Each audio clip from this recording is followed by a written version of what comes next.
Hindi lamang legal at pampulitikang usapin ng impeachment proceedings laban kay Vice President Sara Duterte. Sa panayam ni Sonia P. Soto sa programang So to Speak, binigyang diin ni Noel Medina, President ng Institute for Political and Electoral Reforms o IPER, na bagamat may pampulitikang aspeto ang impeachment, may mga itinakda rin itong proseso na dapat sundin.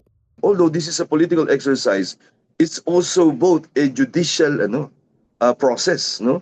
Ayon pa kay Medina, hindi dapat mauwi sa labanan ng magkabilang panig ang impeachment. Aniya, dapat mangibabaw ang paghahanap sa katotohanan habang iginagalang ang karapatan ng lahat ng mga sangkot sa proseso. Ito ay pardagulan, bakbakan to sa korte, hindi eh. Dapat ang attitude nyo dyan, nagtutulungan tayo para proteksyonan ang karapatan ng akusado o ng lahat. Pero nagtutulungan tayo para ilabas ang katotohanan.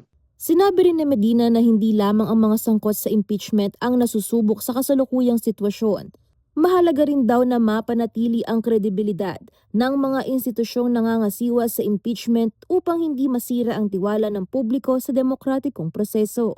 Para sa mas malalim na talakayan, tutukan ang buong panayam sa So to Speak podcast Impeachment on Trial.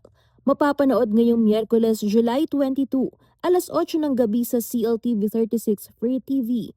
Available rin ito sa YouTube, Spotify, Apple Podcasts at iba pang digital platforms ng CLTV 36. Angelica Cara, CLTV 36 News.